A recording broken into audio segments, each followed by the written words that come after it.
Did you guys see this White House video? Oh, is there a White House video? I honestly think that was the funniest post by a White House ever, was the Daddy's Home video. Oh. I feel like popping bottles to this. Come on now. Up in the club. Oh, in the VIP. Popping bottle with the Rain Man. Let's buy 2 bottles of that All-In Tequila. We get a double.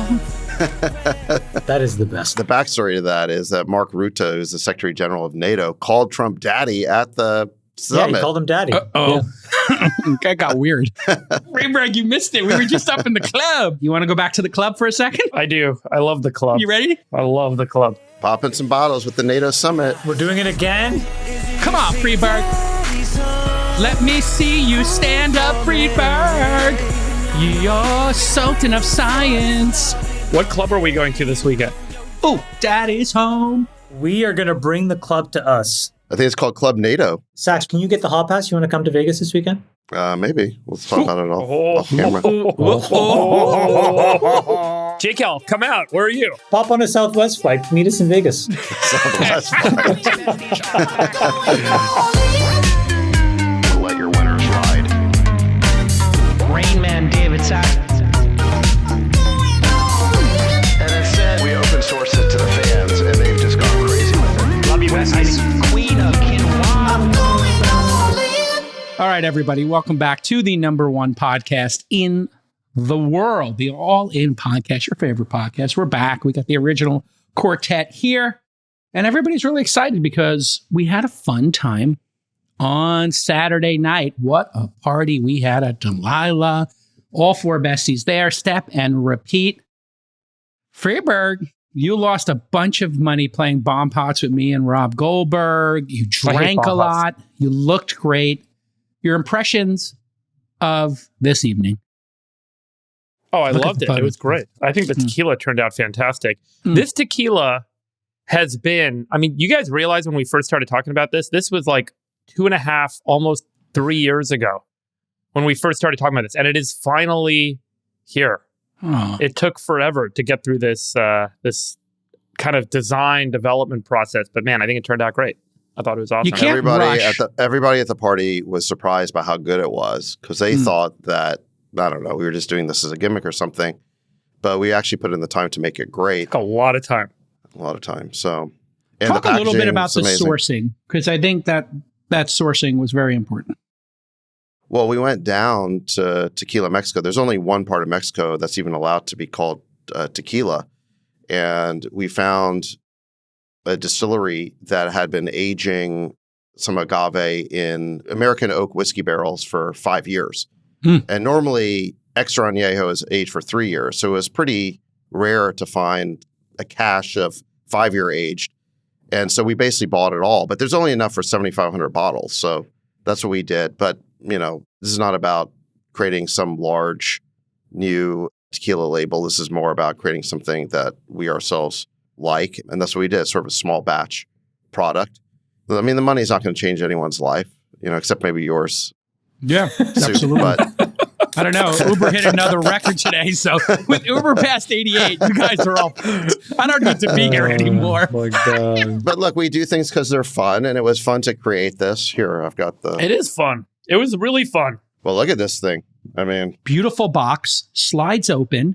It's backlit in the box. So So gorgeous. that out-of-the-box experience is just amazing.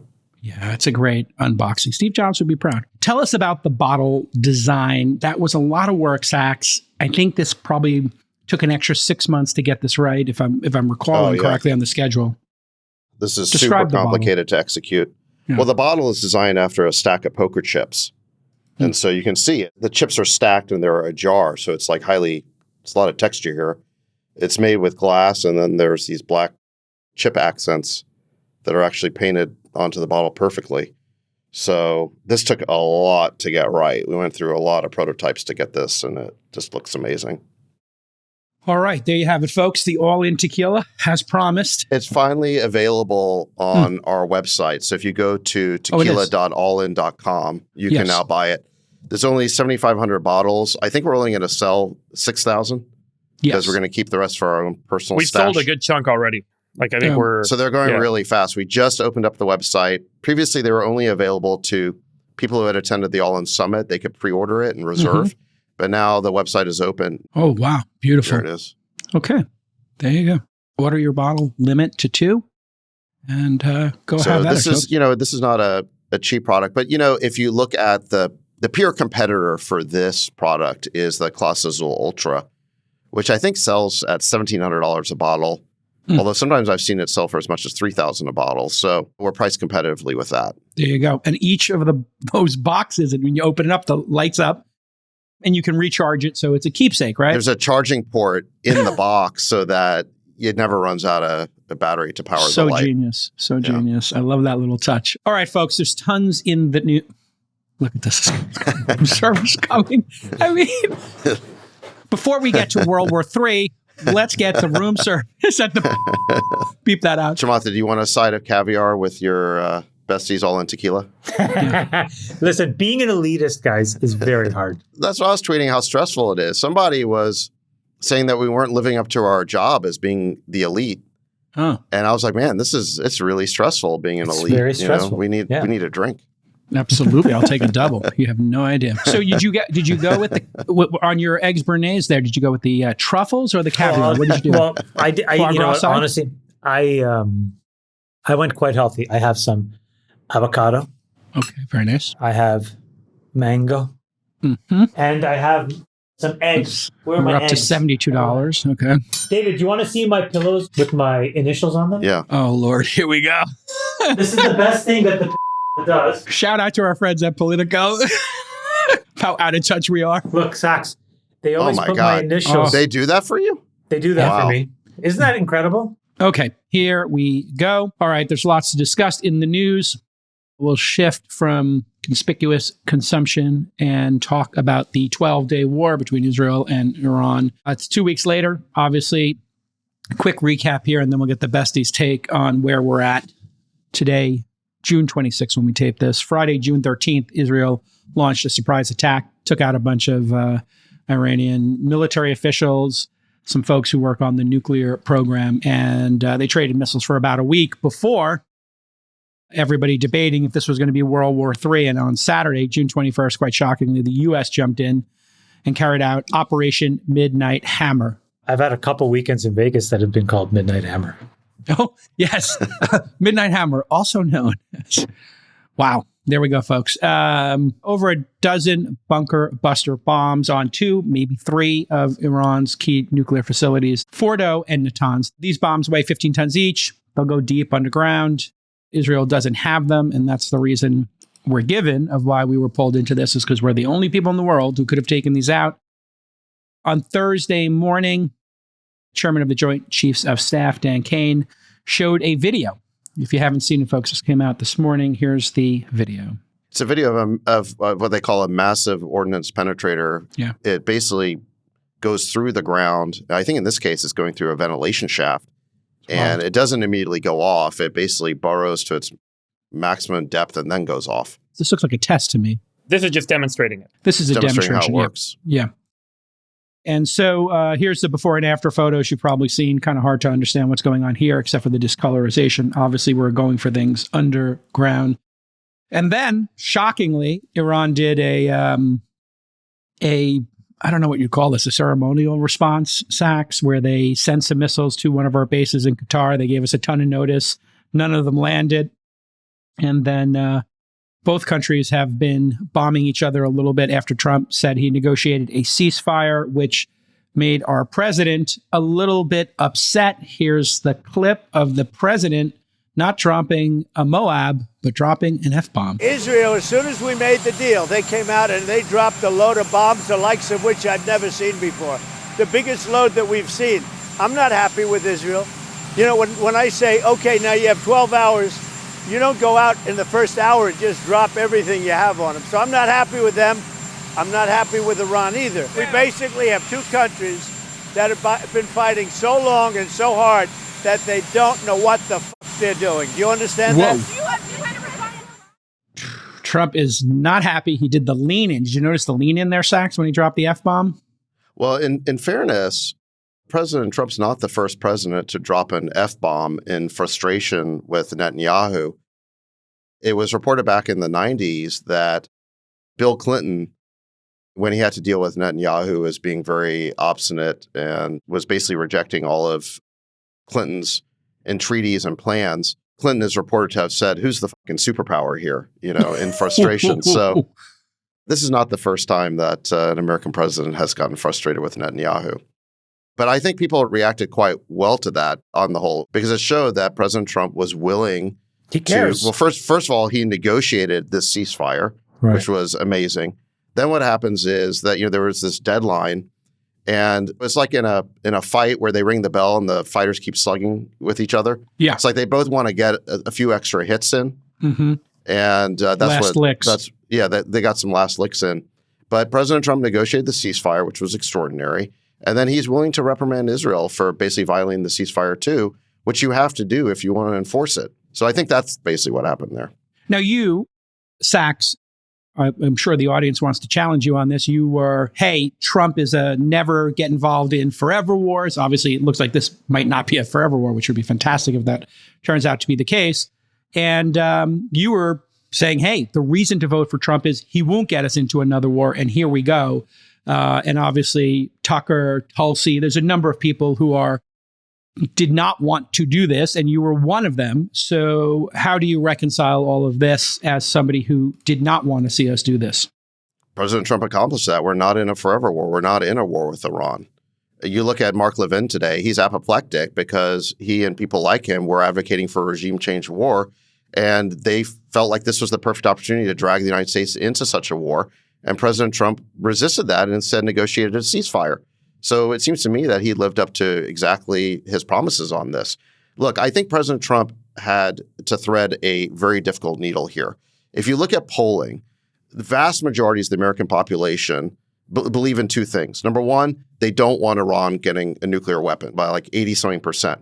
They also, by 80-something%, don't want to get dragged into a new forever war in the Middle East, right? They don't want to be in a long, protracted war with Iran. President Trump managed to accomplish both those objectives. He took out the Iranian nuclear sites in these highly precise targeted strikes, but he did not get dragged into a new Middle Eastern war. In fact, he negotiated a ceasefire and at least an end to the war right now between Israel and Iran. I think there's very few leaders who could have threaded this needle. Imagine if Kamala Harris were president. Just do the counterfactual. Would she have had the situational awareness to realize that when the Iranians struck at our base in Qatar, that it was performative, that it was telegraphed, and that it was meant to basically be for domestic consumption and end the war? She might have escalated it. Certainly, a lot of the neocons who were on social media were saying, this is our chance, right? When the Iranians engaged in that performative hit on Qatar, they were saying, we got to escalate. We got to basically bomb all of Iran now and get into a big war. And Trump, he had the overall awareness of the situation to avoid that. And this goes back to his experience with Soleimani back in the first Trump administration. The Iranians did the same thing, where they fired some missiles at American bases, but they were telegraphed. We were told in advance they were coming. They were easy to avoid. No Americans got harmed. And then Trump ended the conflict there. And I think that a lot of presidents might have gotten sucked in to a new Middle Eastern war. Chamath, let me pull you in here. Obviously, little cognitive dissonance.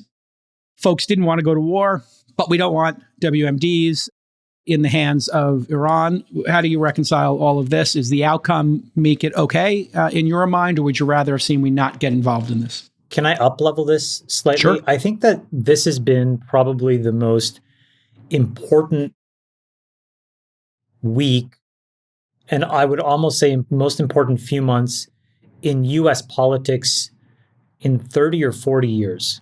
And the reason is that it starts to converge a bunch of things together that I think are really worth putting on the table. So from my perspective, I think what President Trump has done is almost single-handedly bring back the United States as the global superpower. And I would put that in all caps.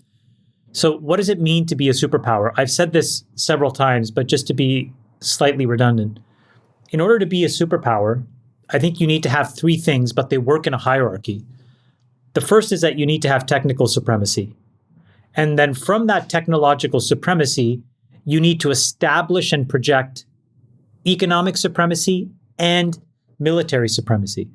So if you look at the first one, you saw a tactical demonstration of technological supremacy with the B-2 bombers. But taking a more general step back, if you look at the largest companies in the world, who are the ones that are actually driving the world forward? These are all American companies. I think these last few months, you've seen America firing on all cylinders technologically. Economically, at the same time, you now have the stock market back at all-time highs. You have interest rates incredibly starting to compress, even in the absence of the Federal Reserve willing to act on data. So you're projecting economic supremacy. And then these last few weeks, frankly, have been a pretty clear-cut case of military supremacy. And so I think what's pretty simple now is like the US is essentially telling the world our words carry weight again. We're going to shape the global order.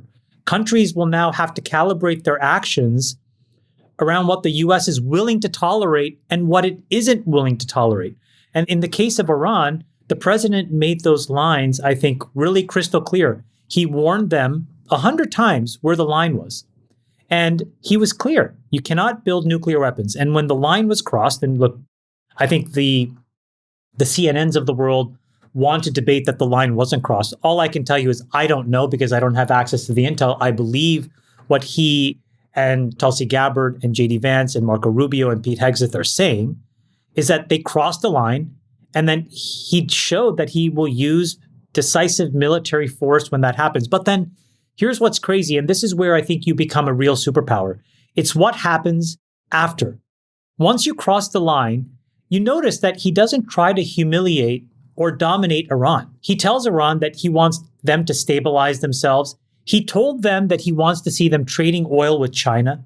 He wants to see them improving the lives of their people because he realizes that a stable Iran is a stable Middle East. So I think it's really amazing. And then the fact that he was able to bring Israel and Iran, who's been on the verge of some kind of conflict for decades, and broker a ceasefire, it's a really important moment, I think, in American history. I really do think that if you look at my little framework, it is the closest thing for us to being able to say that we are truly a clear-cut, singular hegemon global superpower again. And that's really exciting. Well, he definitely did provide that golden bridge for Iran to cross over to and maybe move into another phase. But Freeberg, maybe you could steelman the other side of this just for the discussion here.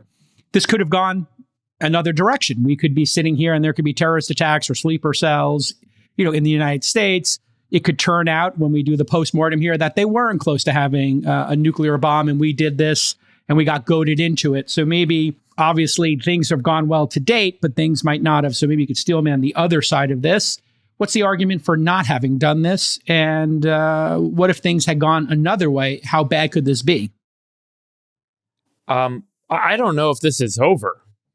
And so, well, that's my point. Yeah. I mean, we're kind of in the middle of a choose your own adventure book here. And I've got to imagine that the Israelis and Netanyahu, who's been pretty vocal about this regime that's been shouting for decades now, death to Israel, death to the USA, needs to change, is going to suddenly say, hey, let's take a beat and walk away from this and we'll all kind of have peace in the Middle East. I think we've got to expect that there's another page to turn that's coming. And I don't know if you guys heard, I don't know if it's genuine or if it's authentic or not. Did you hear that audio of one of the kind of Mossad or IDF people calling an IRGC commander and telling him that he has 24 hours to leave Iran with his wife and child? Did you guys hear that? Yeah. No, I have not. I saw it. Yeah. I heard it. It's pretty incredible. And I've got to imagine that there's going to continue to be effort to destabilize whatever regime remains in Iran by Israel, Mossad. And this isn't going to be kind of a quiet, peaceful transition. There's going to continue to be more conflict. Whether these guys are going to be trading missiles back and forth tomorrow, I think, we don't really know.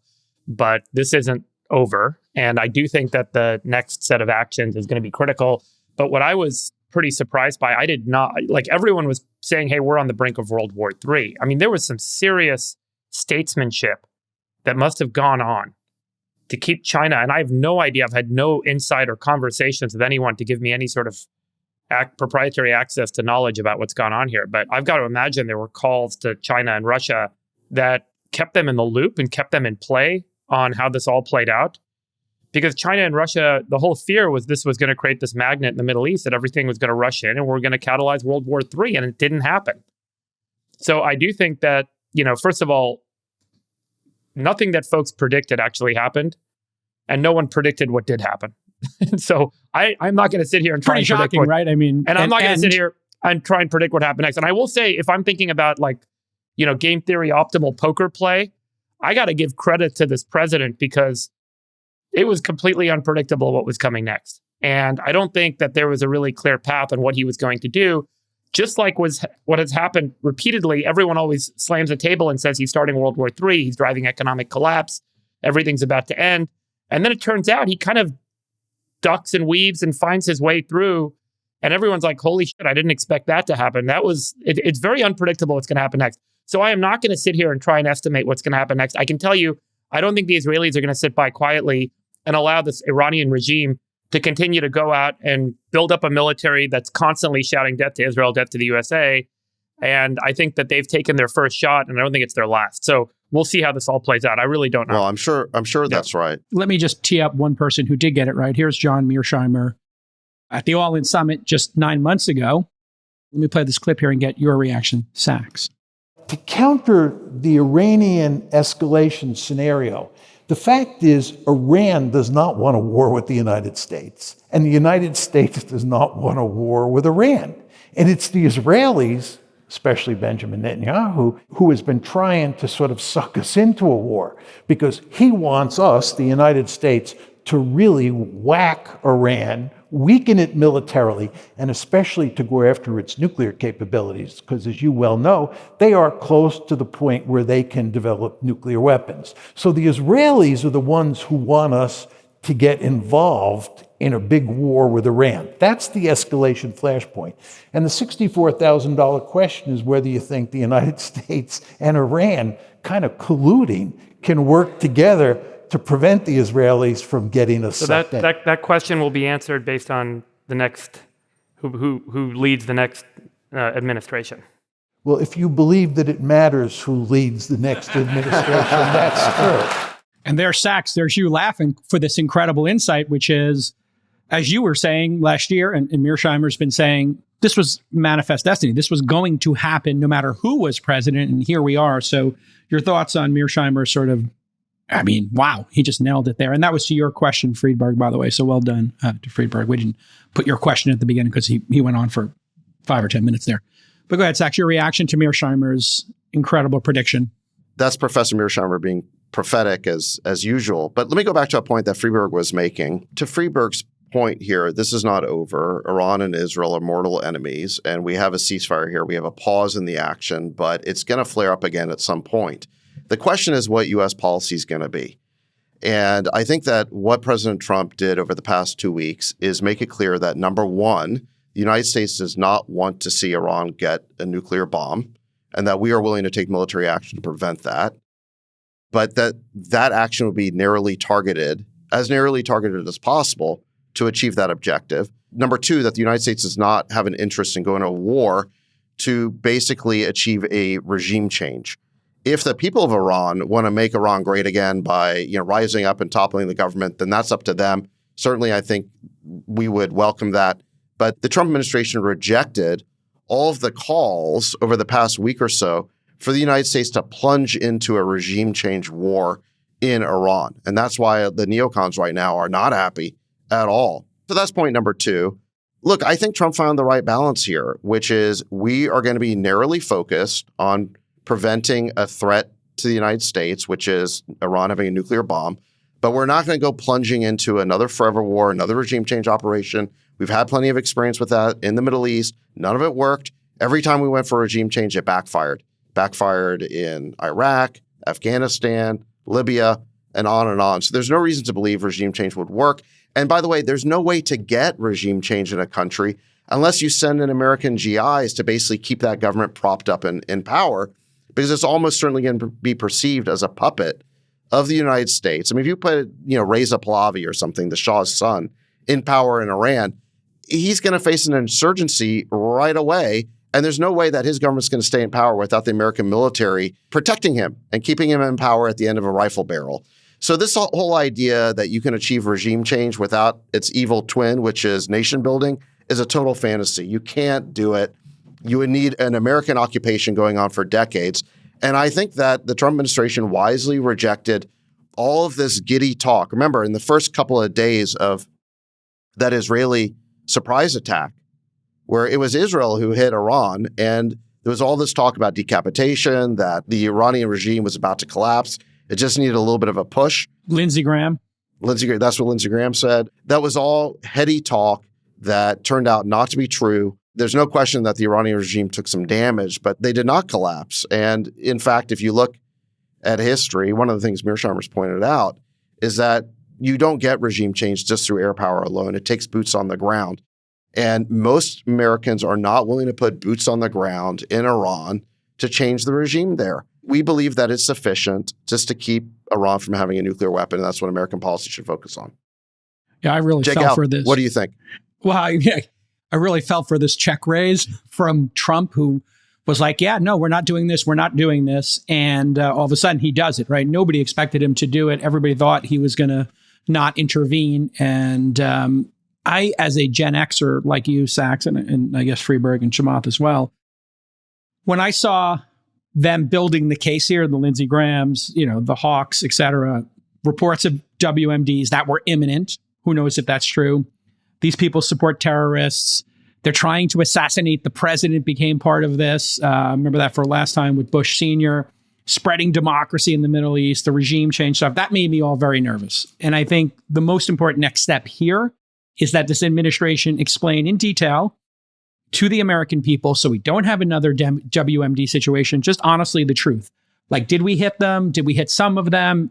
Was there imminent? Was it sort of imminent? We just need to have full disclosure here. I don't like the attacking the press for a leak inside of the administration. It's the administration's, responsibility to not have leaks. And it's the press and the opposing party, whoever opposes this action, to really vet this. And we need that part of the democratic process. I hope we don't shut that down and we just blindly follow, the leader because it went well. Because this isn't over, number one. Number two, it did go well. Huge credit to Trump for that. If it does go well and he ends the war in Russia's invasion of Ukraine, give him the Peace Prize. I'm all for it. Fantastic. But let's get the disclosures here. And let's not blame the press for getting a leak. Let's actually look at this and explain to the American people what we accomplished, what didn't get accomplished, and what the realistic next step is. And I give him a lot of credit for telling Israel where the line is and giving the golden bridge to Iran. They will have a revolution on their own timeline, but we should not be part of that, right? That's the lesson we learned, to your point, Sachs. We can't be the revolution in Iran. They have to be the revolution. It's got to come from the bottom up. Absolutely. Let me also disagree with one other thing you said, which is you said you were starting to get nervous about the stampede towards war. I think you were correctly perceiving what was happening in the media. I mean, and this includes Fox News, especially Fox News. There was all this talk about how easy it would be. It'd be a cakewalk, that the government was on its last legs, that it was weak, that it was basically almost toppled. We just need to push it over. You're right about the WMD talk, the talk about the assassination. This is all literally like a carbon copy of the arguments that were made back in 2003. Yeah. It's the playbook to get us into the Iraq war. But look, I think two things are different now. Number one is President Trump is not George W. Bush. I mean, that was made abundantly clear. Number two is we now have alternative media that even though the mainstream media and Fox News was basically acting like this was 2003, you had alternative media. And you had people like Tucker Carlson speaking out and Steve Bannon, and I have to give him credit on this, and others who are pointing this out and making the case that this would not go well. And I do think that it's been very helpful to have those chorus of voices as a rebuttal. Yes. You correctly felt that we were being pushed into war. But I think this was different now because 20 years later, people remember what happened, at least enough do, that they're able to make the counter case. And I think that fortunately we have a decision maker in chief who also remembers and listens to those arguments. All right. I think we've made some good progress here. Let's move on in the docket. We've got a lot of other topics to talk about, obviously, oil prices. Chamath, you had talked about those in relation to this action. You said, hey, if this goes poorly, we could be looking at $100 a barrel oil. Quite interestingly, while it did spike a little bit up to $74, almost hit your $100, Chamath, racing up from the $60 mark. We come back down now, and I think our energy independence here in the United States makes us not immune to this, but we're somewhat protected, and I think that's the great thing about energy independence. But here we are. The markets have digested this, priced it in, processed it in a way that I think maybe none of us thought it would. So maybe you could unpack your thinking now on the market's reaction to the war. The fear that I had was that if there was a protracted conflict, what you effectively would see is a bunch of supply go offline.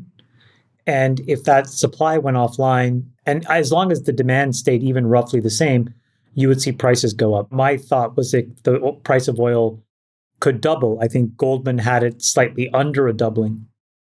So that was definitely the fear, what folks had going into that weekend. But coming out of it, this is where I think you have to be very respectful of the fact that the market is really the sum of many, many, many millions of informed opinions. And I think what they saw was that Iran was not really in a position to do anything but capitulate and give up. And I think that what they also saw, whether you agree with the Israeli policy or not, was that they had systematically gone from where they are and marched eastward, essentially. They effectively decapitated Hamas. They effectively decapitated Hezbollah. They effectively decapitated the Houthis. I think finally putting a nail in the coffin of this Iran nuclear ambition program was not just important for them, but it's critical for Saudi and the UAE. Yes. MBS had an incredibly powerful quote, which was, if Iran gets a nuclear weapon, we will have no choice but to get our own, right? So by taking all of that risk off the table, what you're now talking about is an enormous supply that could essentially service world productivity needs unhindered. Because it's not just Iranian supply, you're talking about Emirati supply, and you're talking about Qatari supply, and you're talking about Saudi supply. So I think what the market realized was, okay, now the Middle East is the closest it's ever been to fully monetizing the oil that they have and to invest aggressively into their own people. The second thing is that Steve Witkoff spoke about the fact that you should expect the Abraham Accords to expand. So if you think about that 1-2 punch, not necessarily from a geopolitical lens, but from an economic lens, the first punch is neutering the Iranians' ability to be chaos monkeys in the region. But the second punch is the one that then now creates normalization across the region with Israel. It double and triples down the ability to monetize oil and start to invest those returns in future projects that have a much better ROI. Yeah. All of that leads to cheaper energy. And Iran becomes the odd person out here in this new, federation of people in the Middle East who want peace and normal relations. Yeah. I think it's a phenomenal question, Jason, but I think that's what the market sniffed out. And I think that's what the market is now saying, that this is a chapter that we can close and move on. This could be a big paradigm shift. And Freeberg, Huge. the major part of this paradigm shift that we're seeing here comes from an investment in energy in the United States since the Iraq War, since the Afghanistan War. We now are energy independent. We're a net exporter. We've invested in solar. We've invested in wind. We are doing more drilling, nat gas. And this week, I think we saw some new starts for nuclear as well. So this time around, when we look at our Middle East policy, it is not informed by our need for that oil. Is that correct, Freeberg, in your mind? Well, I think you have to look at it on a global basis. Iran exports $60 billion a year, and about $55 billion of that goes to China. And that number is up from, I believe, sub 30% just a few years ago, or sub 20%. So the relationship between Iran and China and the importance of that relationship to China's economy and productivity, I think cannot be understated. So independent of the United States, on a global stage, the situation with the supply of energy and the partnership on energy with what is effectively the US's largest rival now is critical to take into account when doing the calculus on how to resolve forward here, which is also why, and I don't think that we have perfect information. I don't think the public has been given perfect information about the statesmanship that's gone on between the United States and China, or the conversations that gone on at a high level between the US and China, or at a high level between the US and Russia regarding what is the right way to transition the region. When I look at the region, and when you hear about other leaders in that region speaking publicly, the King of Jordan, MBS from Saudi, the Omanis from Bahrain, all of the other leaders in that region, even the Qataris who seem to kind of try to straddle both sides here, they all seem to have a very strong imperative and incentive to modernize the Middle East, to bring those economies into the global stage, to bring them into kind of a modern economy. Well, Jason, I know you've talked about this and you've visited, and the rest of us obviously have relationships there. But there's a strong demand and a strong interest in this region in modernizing. And that modernization is going to benefit the world because they will ultimately be net exporters. They will ultimately net producers of things that everyone else will buy and participate in. And they will also be very big consumers. They are already very big buyers of American technology and American businesses, and also big financiers of global capitalism. So in that context, I don't think it's just about, hey, we got to go get the oil, or hey, we got to go get the energy. It's about, how do you balance China's need for energy? How do you balance the Russian incentives? And how do you help the rest of that region modernize? And I think that's where there's a very complex dance underway that we have very little insight into the details of those conversations. And I'm not going to just sit here and be like very flippant about, oh, we should do this or we should do that, because there's a lot at play. And I think that that is, in my opinion, the net calculus, the bigger picture calculus that's underway in trying to transition the region. Sachs, let me ask you a question here, leveling it up. Pretty well known, the Israelis have nuclear weapons, and many of them. And they have for some time, even though they're not part of any of the treaties, and they will claim they don't, or be a little coy about it. What is the argument for nobody else in the region being allowed to have one if the Israelis have many? And would you be okay with Saudi having nuclear bombs? And what is the argument we would make to them as the West, Americans, people who have nuclear weapons? Russia, China have them. Why can't Saudi have them? What's your best argument to them of not acquiring them if the Israelis have dozens to hundreds? Well, nuclear proliferation is just not in our interest. We don't want more countries getting nuclear weapons. Obviously, some countries have them, but if you use that as the rationalization for everyone being able to have them, then you're going to end up with 200 countries that have nuclear weapons. So I think the nuclear nonproliferation regime is in the interest of the United States. We all understand the danger of these weapons. The more countries that have them, the more dangerous the world becomes. Now, it is true that unofficially the Israelis have nuclear weapons, but like you were saying before, if Iran gets nukes, then Saudi Arabia will be forced to get nukes, and so on down the line. And so there will be a domino effect. With each country that gets nuclear weapons, more countries around them will feel the need, that are threatened, to have their own deterrent.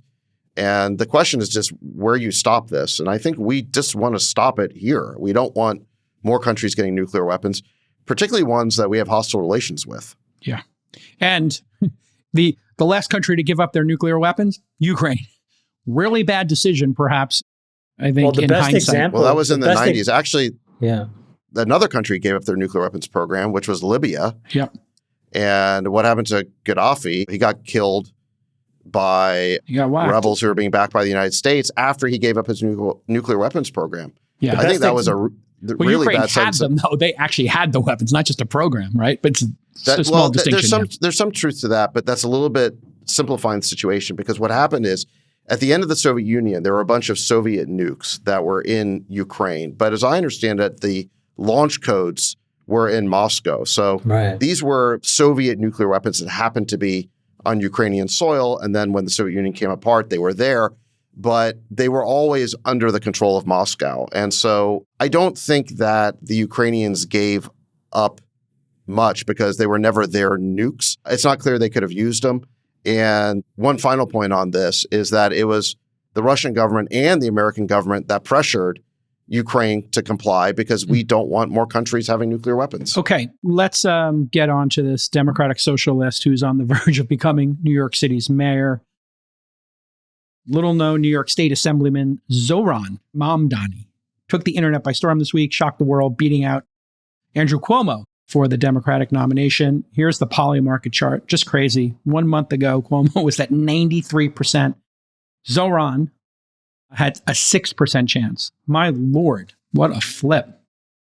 A couple of things happened that led to this. Obviously, a bunch of viral moments. He's a great speaker. Reminds me of Vivek in that regard. Really good, in debates and speaking publicly. Started rising in the polls. Got a ton of endorsements from millennials, Gen Z, AOC endorsed him as well. And now Mamdani is the 75% favorite to beat Eric Adams. But looks like Eric Adams is going to get a shocking amount of support because people don't want a Democratic socialist who's got some really unique and colorful history of becoming the mayor of one of the greatest cities in the world, my hometown. He wants to have free buses. Doesn't sound like that big of a deal. He wants to freeze rent and triple the development of affordable housing, city-owned government grocery stores. That sounds crazy. A $30 minimum wage. New York's at $16.50, by the way. He wants to defund the police, replace the cops with social workers in high crime areas. A bunch of really wacky, interesting proposals. And you were, I think, onto this early, Friedberg, in your predictions. Last year, you saw this coming. Again, if you listen to the number one podcast in the world, you're going to get this information a year earlier than everybody else. That's why we are the number one podcast in the world. Friedberg, maybe you talk a little bit about your prediction last year and where we are right now and your reaction to this, I don't know, perplexing, shocking? Is this perplexing, shocking, or obvious to you? For me, it feels like actually a little bit of a beginning of a wave that's going to continue to sweep over this country, starting in cities. And I think that we're at the very early stages. I think we'll look back, and I jokingly say that Kamala Harris is going to look like a conservative candidate pretty soon. And I do think that this is a broad kind of reaction to the economic condition of the United States. And I've talked, a lot of people don't quite recognize and see how important the debt and the deficit is with respect to how it's ultimately going to lead to socialism, as it has every single time in history when you've had a free voting democracy, a representative democracy that becomes encumbered with too much debt. So, Nick, if you'll pull up this chart, I'll just show you a microcosm of it and specifically how it played out in New York and how it will continue to play out in cities. This is the total amount of student loan debt. In the last 20 years, the student loan debt has ballooned from $500 billion to $2 trillion. 4 million college graduates per year in the United States, about 40% of them have student loan debt that they leave.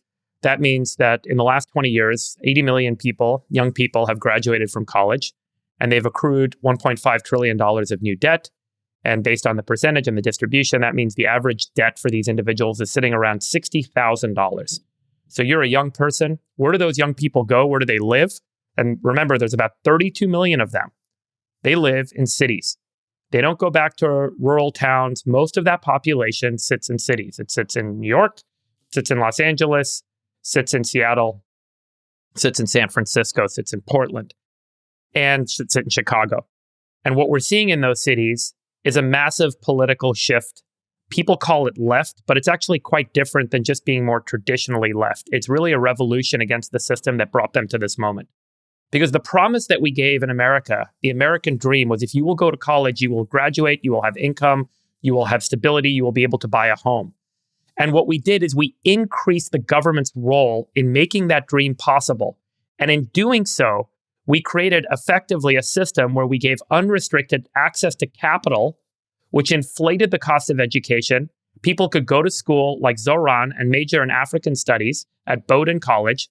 They could get a loan and graduate with $200,000, $300,000 of debt and then never get a job. The guy has not had a real job. And this is the truth for 32 million young Americans.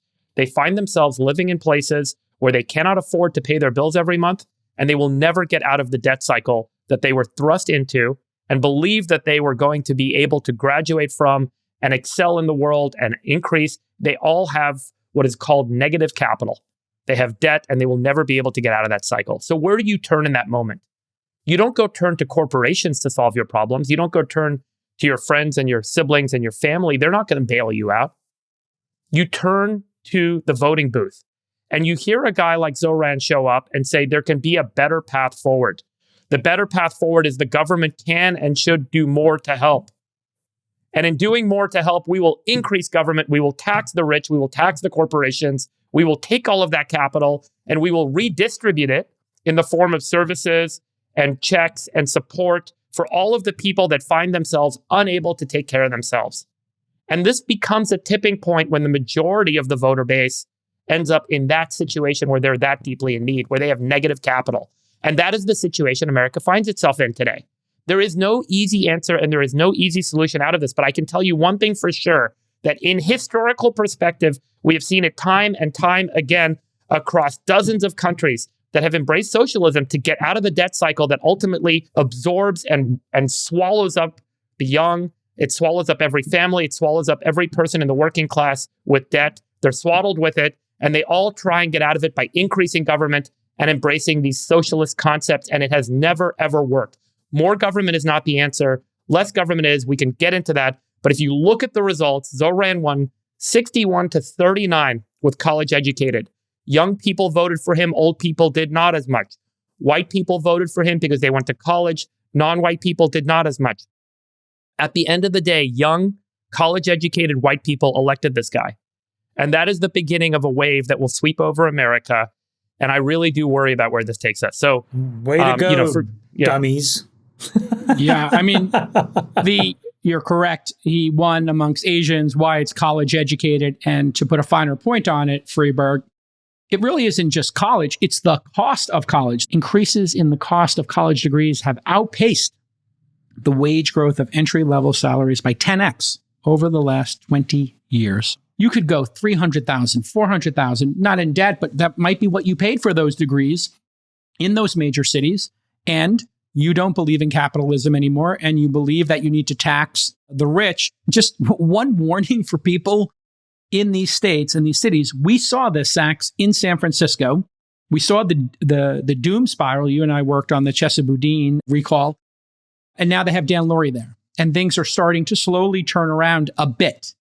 In Los Angeles, we saw this with Karen Bass. They didn't vote for Rick Caruso. He would have been an amazing mayor.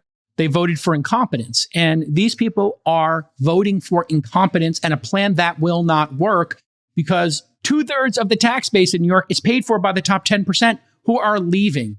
People will leave. They will see that Austin and Miami are fantastic cities to live in at half the price, 1/3 of the price, and you get a tax break.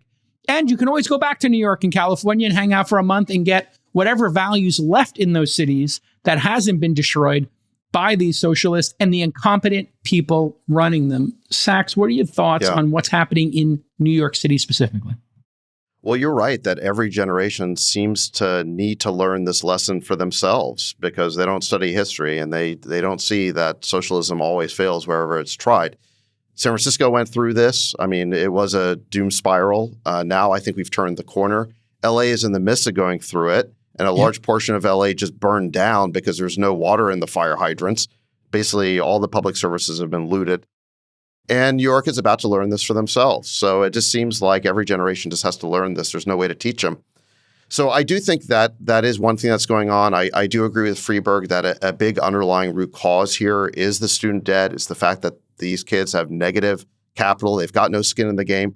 They graduate from college with worthless degrees and massive amounts of debt. That debt was not used to make their education better. Universities have been using the spiraling tuitions to fund massive amounts of bureaucracy, for DEI and woke and all sorts of stuff like that.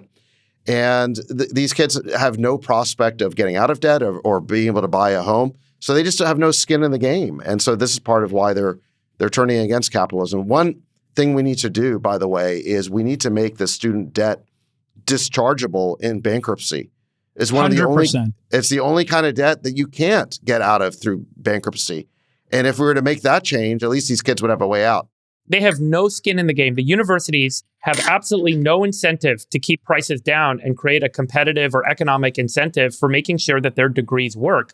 The only group that possibly could would be true capital lenders, people like banks or underwriters that are saying, here's a loan because I expect you to be able to pay it back. There's no underwriting in student loans today. There's no underwriting. The student loan program, the federal student loan program needs to go away.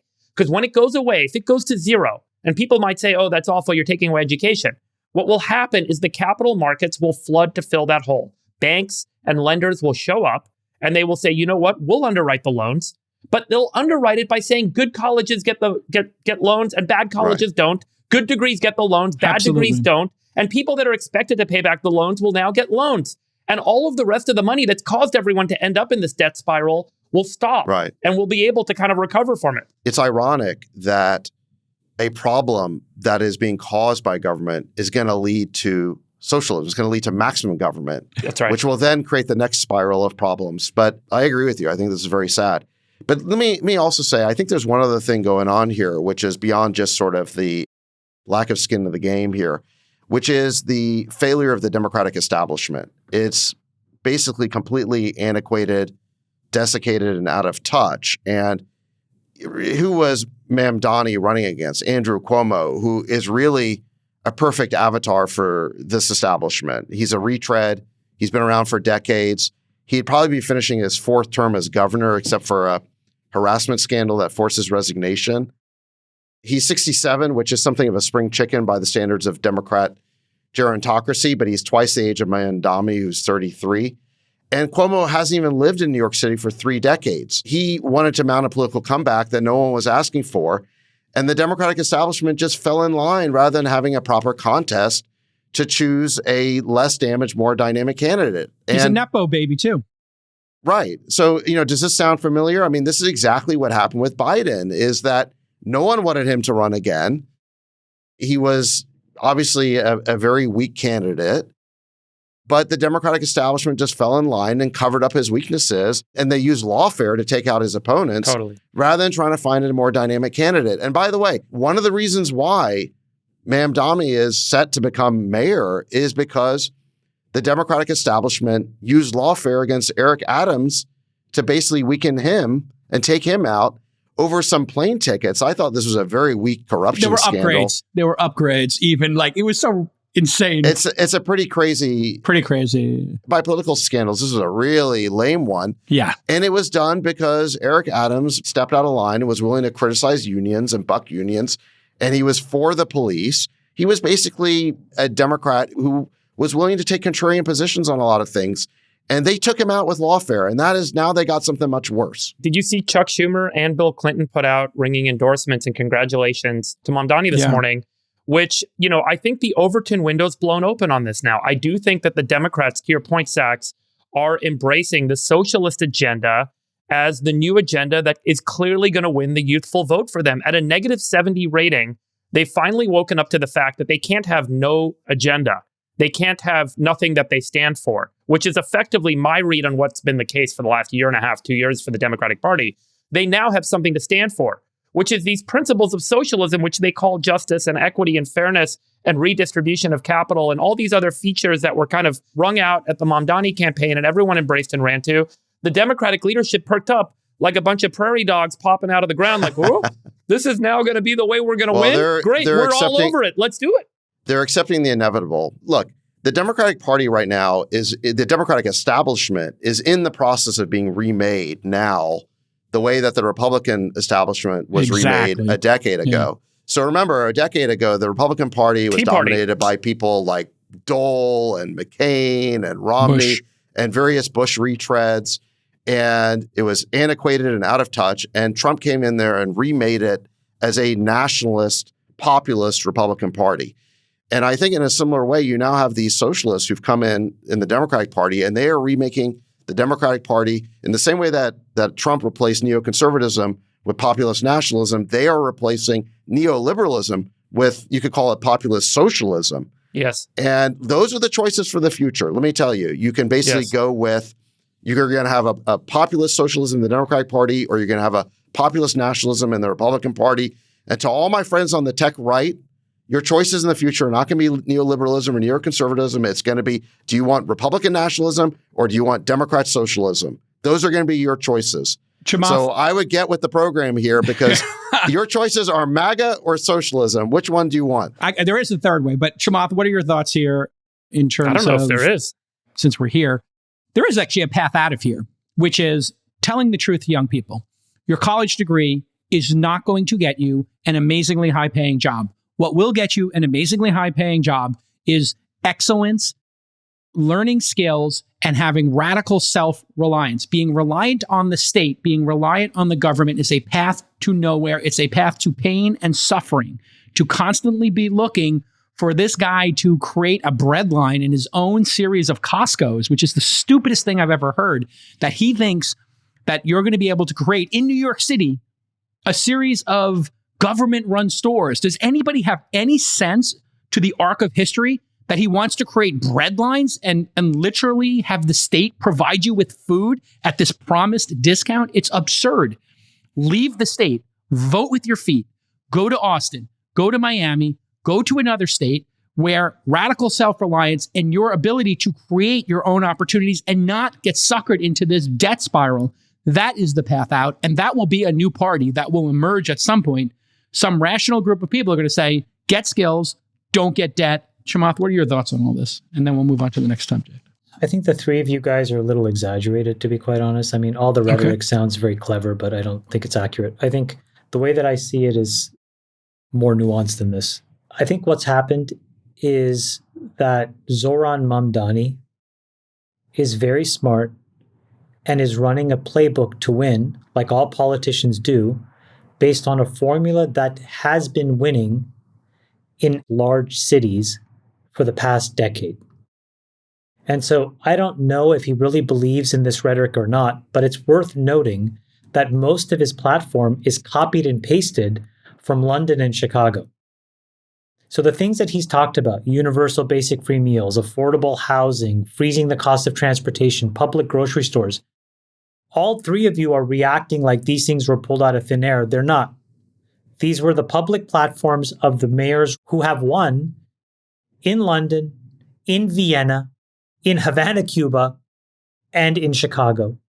So I think the reason why this works is that these are small pockets in the end of a large political spectrum. Even though New York feels big, it isn't that big in the context of the United States.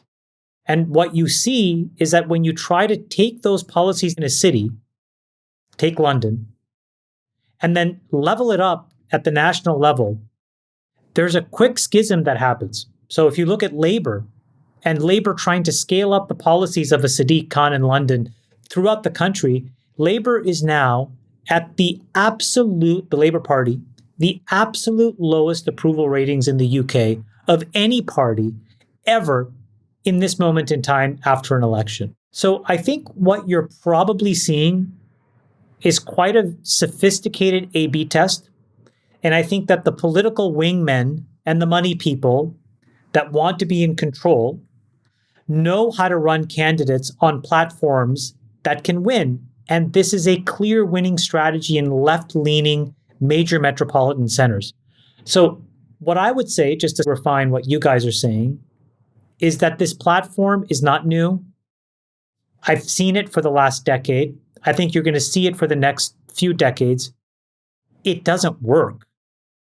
And so you're going to see the same results in New York City that you've already seen in London, which has become unlivable, sadly, one of my favorite cities in the world. If you don't believe it, go visit there. Chicago, which I haven't been to in 15 years and will never go to, it's a disaster. So my point is, it just doesn't work. So you can win. It actually isn't very effective, and it doesn't scale to the national level. So when do you think it returns, Chamath? Like, what's the reversal? Like, do you think the reversal is everyone has some experience with crime? Is the reversal like the city's bankrupt? Is the reversal your house is burned down? You're unemployed. Look, unemployment hits a no certain level. Like, firefighters with water in the pipes? I'll tell you something, which is my view. My view is much more basic. It's much less sophisticated than I think what you're saying. My extremely simpleton view of things is that humans swing in a pendulum-like fashion between poles. And over multi-decade arcs, You go between the thing that works to the thing that should work now because it's not the thing before. So I suspect what happens is that New York takes a 40 or 50-year journey, and at some point, it will look like New York of the 80s. And at that point, you'll have an Ed Koch-like figure, you'll have a David Dinkins-like figure, you'll have a Michael Bloomberg-like figure, you'll have the broken windows theory of policing reemerge as the cause célèbre, and the cycle will repeat itself. So I tend to think that these things are just between two poles. We've spent a lot of time in this more independent self-reliance pole. A lot of people will want to experiment with this other thing. It just doesn't prove to work. And in the absence of something cataclysmically bad, I don't think it's going to change. So having lived there and experienced Dinkins and, Koch to Dinkins and then Giuliani to Bloomberg, I can tell you it's going to be really fucking miserable to be in a Dinkins era. The city was chaos. It was dangerous. If you got off the wrong subway stop, it was going to result in you getting robbed at gunpoint. They're going to have to go through. They're going to have to go through that. That's London today. The London subway costs $35 to go from the suburbs of London into the center of London. $35. Okay, that is ridiculous, right? You can't walk with your cell phone in central London anymore because there are more cell phone thefts than anything. There's knife attacks everywhere. Why is that? Well, you've had an agenda that was meant to be this socialist, left-leaning, let's resolve all these problems for everybody, and it turns out to not work at a very basic factual level. And every time it's been repeated over the last 15 years, it still hasn't worked. So if you think that this guy is going to be the exception that proves the rule in New York, I wish him the best of luck. Not. But I would be short New York real estate. I think it's going to crash and burn. And then we'll pick up the pieces and we'll reset. All right, let me pick up on something Jamal said about Mamdani. What's his name? Zohran. His last name's hard to say. Zohran. Do you guys remember that movie Mamdani. Big? And he would go to the arcade, and wasn't it called Ask Zohran? And that's how he Zohran. became Zohran. Yeah. Ask Zohran, can I have free pizza? Zohran. I'm going to run for New York mayor, and I'm offering everybody free pizza and bagels. I'm going to win. Let me pick up on what Jamal said about Zohran running an effective campaign, because it is true. And I think one of his best moments was during a debate where the moderator asked the candidates, which foreign country would you visit first as mayor of New York City? And the other candidates said Ukraine or Israel. They're basically virtue signaling. And then they get to Mamdani, and he said, nowhere. I wouldn't go anywhere. I would stay in New York City. I would work for the people here. I wouldn't be going to foreign capitals. Yeah. And he just crushed that answer. Now, his political solutions, his programs are not going to work. But the reason why he's catching fire is partly because he is putting New York first, the same way that President Trump is putting America first. The American people are sick and tired of the politicians focusing on faraway places instead of their problems at home. Yes. It's like the Biden administration going off and defending the border of Ukraine while leaving the border of the United States wide open. And I think that even, over the last couple of weeks, you saw that substantial majorities of the American people did not want to get into a new Middle Eastern war. Mm-hmm. And I think this is the failure of both the neoliberals and the neoconservatives, which aren't that far apart. They are clinging to this post-World War II fantasy of America being this global empire where we have to be the global policeman, while America back home is collapsing or at least rotting. Suffering, and Dangerous. They want the politicians to be focusing on our problems 100%. Back home. And Karen Bass is that moment. Like, if you need to understand that moment, she's in Ghana. She knew this place was going to go on fire. She extends her trip. She doesn't come back. Like, disgraziad to the highest degree. All right, there's a lot of other stuff on the docket. We could go two ways, but I think Friedberg, I want to get you involved since I know you got to get to a meeting. Can we go to the AI story, which I think you would care most about, or you want to go markets, Friedberg? Ladies' choice. Friedberg, you choose. Or do you want me to do Science Corner real quick? Because then you guys can keep going. We love Science Corner. Absolutely. Ready, guys? It's time for a bathroom break. I'm sorry, Science Corner. It's time for Saxon's Why is that funny? Here we go. 3, I don't get why that's funny. 2, 1. Science Corner. He's taking a leak. I think he's taking a leak in a bottle. Did he finish the tequila bottle? Sax, get back on camera. I don't get it. Isn't he the head of science for... He's drinking. That's it. when Science Corner starts, we all do a double of that all-in premium tequila. So smooth. Tasty. It makes you forget about Science Corner, right? It even makes Science Corner less sufferable. I'm not feeling any pain. No pain. No pain. Zach, you know you're in charge of science for the government, right? I am? Under duress. Under duress. No, that's Michael Pratsios. I just do my 2 issues. I've got AI and crypto. All right, listen, shout out to our sponsor this week, Nicotine Chilled Mint. The reason my moderation is so on point. Are we doing one of those with I'm doing it twice a day. I did 2 so far this episode. You're hooked on now? Are we getting paid for that, or are you getting paid for that? No, I thought Don't we were worry. doing a Use the collab promo code JCal and get 2 extra free of the Okay, JCal cut this shit mints. out, Nick. We're not doing any private promos on the show. We are. I have a private. He's cut his own side deals. He's cut his own side deals. Exactly. If you want to doing a side deal right now. He's doing his. It's called Wet Your Beak. If you want to make money, you share with the group. That's how it works. I'm just giving a shout out to my guy who drives our ratings. He's like the guy at the valet stand who's putting the tips in his own pocket instead of putting them in the kitty. It's called entrepreneurship. It's called entrepreneurship. You want your car out front. Nick, I want to bleep and blur out all of that stuff. Yeah, pixelate this. Just pixelate it. Do you guys want to talk about age reversal? Okay, yeah, let's talk about age reversal while I hit this. As is the case with most cutting-edge science nowadays, it is coming out of China and not out of the United States. So this research study was done on age reversal. We've talked about using these Yamanaka factors to change the epigenome of cells and make them youthful again. In this particular case, the study was done on engineering stem cells that were then placed into the bodies of monkeys and reversed the age of these monkeys on the order of what would be the equivalent in humans of several decades of age reversal. It's a pretty amazing and astounding result. So cell therapy is the modality that would be kind of employed at scale for humans to utilize this tool. There's a lot of work that's been done in age reversal in mice, some work in primates, some work in humans now, and there's obviously a few startups doing this based on the studies and research around Yamanaka factors. So kind of changing the epigenome and effectively getting cells to act youthful again.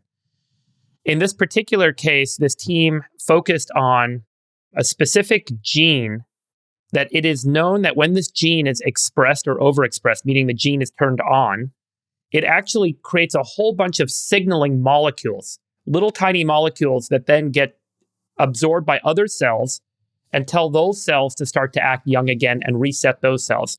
And that gene is called FOXO3.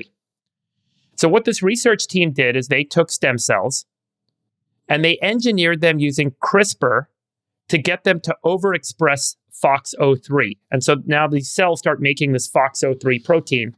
And when that cell starts making that FOXO3 protein, it actually makes a whole bunch of other molecules, little small proteins, little molecules. They then get packaged up into what are called exosomes. These are like little packets that get sput out of the cell and they get absorbed by other cells and trigger those cells. We don't know how, we don't know why necessarily, to start acting young again. So they engineered these stem cells, overexpressed FOXO3, and then put these stem cells in these monkeys. And these monkeys were kind of the equivalent of being 60 years old. And then they looked at what happened. So what happened? Well, they looked at tissue, they looked at blood, and they did MRIs and scans of the brain.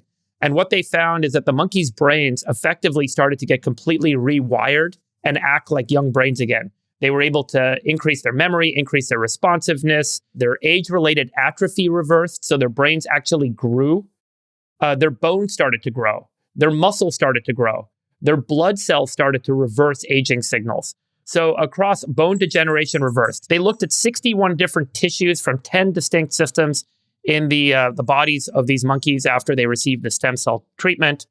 And 54% of the tissue examined showed reversal of age. In the case of lungs, they saw in monkeys, it was a 4-year age reversal, which is 12 years in humans. Skin reversed by 6 years, which is the equivalent of 18 years in humans. So imagine a 60-year-old person taking this, suddenly they're 40 years old in their skin. Skeletal muscle went by 5 years in the monkeys, which is the equivalent of 15 years in humans. So imagine going from being 60 years old to having the body of a 45-year-old in terms of muscles. The spleen, the brain, all across these different systems, they saw significant signals of age reversal. And then they identified these little exosomes. These are like little sacs that are spun out of the cell And then they go into other cells and they start to trigger all of this age reversal cascade that happens. And by the way, they saw no side effects. They saw no negative health effects. There was no increase in cancer. These are the sorts of things you typically look for. And in tissue, in blood cells, in MRI, across the board, they saw age reversal. So it was a really kind of incredible result. And I think that it opens up the door for this idea of using cell therapy based on stem cells that are engineered to be injected into blood to actually reverse aging in humans. And I think that we should expect over the next couple of years, these sorts of trials to kind of begin to see if we can see similar results. There's a lot of background work, by the way, in FOXO3 in this particular gene, a lot of background work in engineering stem cells, a lot of background work, obviously in Yamanaka factor and other age reversal that predicated this. But this particular paper, I think, put a lot of things together and showed some pretty nice results. Do you think Yamanaka factors are the thing still, or do you think that there's going to be a lot of other genetic manipulations that advance age reversal before Yamanaka factors do? The latter is more of this, what we call like a complex cascade of proteins and molecules that we haven't identified yet, that we don't know how or why they do what they do. That's what we just saw with this study. We don't know what's in those exosome sacs, and we don't know why they cause other cells to reverse their age. We don't quite understand the mechanism. It's really hard. So I think that this becomes sort of, call it an easier path. Whereas with the Yamanaka factors, if you apply too much, the cells don't just rejuvenate, they can become, cancerous. Let me ask it more directly. Other than the novelty of all of this, do you think there will be something in the market, some injectable or something that's average people like us can take in the next 5 or 10 years to solve a problem that we have or to live longer with higher health? Yes, there are clinicals underway right now. And I know of the clinical trials that are underway. Like in stage 3, you're saying? Phase 3 clinical trials? Early stage 1 in humans. Like 1As? Yeah, very early. So maybe a decade from now. I think that's right. Well, look, let's see what the FDA does. But the FDA is trying to accelerate outcomes here, as you know. Blake Byers came to my house for poker. He's sponsoring a study at UCSF, which I thought was incredible. You know the gene that allows Donald Trump to sleep 4 hours? Yeah. They've isolated that gene. Yeah. Clinton had that gene too. And Blake is sponsoring a trial to basically edit a handful of subjects who want that gene to see if they can sleep 4 hours and be rested. So I don't know if you guys know this, and he explained this to me, and it makes so much sense, but I didn't realize it. We sleep 20 years of our life, we're sleeping. Yeah. And so if you can cut it in half, you get an extra 10 years of living. If you think about it like that way, that is an incredible reason to, do the gene editing to get the Trump gene. But the thing that nobody knows is what we could ski all day and play poker all night. The thing that they don't know is, Trump and Clinton were born with that gene from day one. And what they don't know is what could go wrong if you injected it and manipulated yourself at the age of 30 or 40 or 50. Yeah, of course. But wouldn't it be incredible if you could all of a sudden only sleep 4 or 5 hours and be completely rested? Well, do you remember at the All-In Summit, Nikki Polk? She gave a talk on this gene. That was her opening piece. That's definitely in sight, Shemad. I know there's a bunch of labs working on that exact gene target. But this was just amazing because this is a cell therapy. So you can kind of think about getting an injection done. You get an infusion done of these stem cells, and all of a sudden your skin is 20 years younger. It's incredible. Like my foreskin? If this actually plays out. Your foreskin, yeah, if you have it. I kept it because it's like a sheath. It's like a sheath for the anaconda. Like a sleeping bag? It's like a sleeping bag. Free bird. Okay. Very good. It's like man sleeping in a sleeping bag. Sleeping. With like a little hood. We're back, folks. We're back. It's been a strange 6 months, but the pod is officially back. We are so back. The NASDAQ's at an all-time high. We've got IPOs. The wrath of Lena Khan's over. He's pandering with his dog. Science Corner's back. Sachs is double fisting. I'm double fisting. Tequila is so good. Jamal, we got to get some bottles for Vegas this weekend. We got to get you a double straw. Hey, David, can you send somebody to to my plane with some bottles or no? Yeah. Please? Do you have an extra few? I only have this one at home, but we have some. We have them here somewhere. Actually, Freeberg, I brought 2 bottles to the Bay Area, so I can take them from my house. I'll bring them. Yeah. Also, Nick, just take a note. Can I get one of those bottles just delivered to United Flight 376 to Vegas from Boston? I'll be in seat 2C, Terminal 2. If you could send it to the Centurion Lounge. I just got upgraded to the Centurion Lounge. Also, fuck the Centurion Freeberg, Lounge. did you follow up with the guys from Robinhood to get the gold card? You didn't get a gold card yet? Well, he was the only one. Vlad texted me and said, "Hey, I got one. Freeberg's he's the only gold bestie card without is it." Amazing. So I said, David, get one. Absolutely. This Your is invite got beautiful. lost in the mail. You know, so this gorgeous. gold card. Oh, look, I have mine here. I have mine. But you know where this came from? This came from Look at the mine. startup Mine card, created the that. startup that I funded that got acquired by Robinhood. So those guys did a great job. So now you got double Robinhood shares. You got it from that Shout and out from Launch Fund Deepak One. and Sid. Great job. Great job. It's a great app, by the way. And if you move your money into there, they give you, and your crypto, they give you like 1 or 2%. And shout out to Brian Armstrong. I'm getting my Coinbase Bitcoin card. Boop, boop. Oh, they have a coin. Oh, Beep, boop. I thought you were saying you're launching the all. Bro, you get coin. 4%. You get 4% cash back in Bitcoin. Oh, I mean, wow. I'm gonna buy another global 7,500. It's like $70 million. Now I'm happy. Back. I mean, that was the saddest day What's of your my life burn when you rate? got rid of the 7,500. I mean, that plane is expensive, so I was it's not. I was really like, worth Chamath, it. when are you going back from Italy? He's like, I'm coming back on this date. I was like, okay, I'm coming out 10 days before that. I'm flying home with you. I booked my trip on Chamath's return flight on the 7,500. That is a beautiful plane. So I actually flew on that recently because my plane broke down and I chartered a 7,500. And man, that is a gorgeous plane. It's a great plane. That's Did you see the unbelievable. Leaf?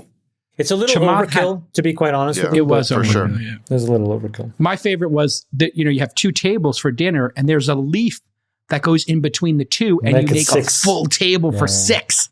Oh, my Lord. By the way, you guys, yum.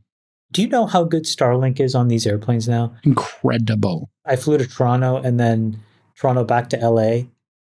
I didn't miss a beat. I had Starlink. I was doing Zooms. I was making phone calls. I have never been more productive. And then I was just watching YouTube. And it's like I was on the ground in my living room. It's crazy. I think the only thing that you should be searching for when you're flying is it Argus Platinum? Yes. And does it have Starlink? It's the only thing. I was on the first one. I was on Elon's playing with it when he first put it on, and it was nuts. He was playing Diablo, and I'm watching Netflix at the same time. It's incredible. No latency. I'm watching 4K It's incredible. Netflix. I was streaming. It was bonkers. And United, the entire fleet's going to have my preferred airline. I think it's like, this could change productivity. You think about the flight to the Middle East or Singapore, Asia, Japan, when I go skiing in January with Tucker. All that is now going to be productive hours, and then we're not going to sleep. So it's like you get 2 careers. You could be a podcaster and a venture capitalist. Wow, All right. that's it. That's crazy. All right, the stock market is nearing a record high. In fact, Uber hit a record high today, just 2 months after the big Trump tariff chaos and the market going down 15-30%. We've had a full recovery from Trump's Liberation Day tariff announcement. Yeah, market might even be up 1, 2, 3, 4% since then. They called it a stunning turnaround at your favorite network, Sachs. CNN called it a stunning turnaround. Lots of different things are contributing to this. Obviously, you got the ceasefire in the Middle East. You've got the trade deals with UK and a truce with China. NASDAQ 100 is at an all-time high. There's also with these tech companies, the perfect storm. M&A is back on the menu. People are buying companies again. That equals growth. People are continuing to lay off the dead weight. So you're having earnings rise. And then the product announcements coming out of big tech, which I think you sort of alluded to, that American companies are firing on all cylinders earlier in the program, Chamath. All of this is amazing. The AI trade is on. So this all equals, though, however, big controversy, Friedberg. What's the point of cutting rates if we're at an all-time high and employment is somewhat full? There are some concerns there. We'll get into it.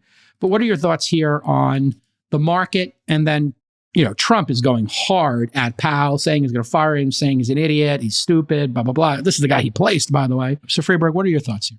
And then we'll go to you, Chamath. I'm not sure that equity market prices going up is necessarily the best indicator of where we are, because we did have negative GDP growth in Q1.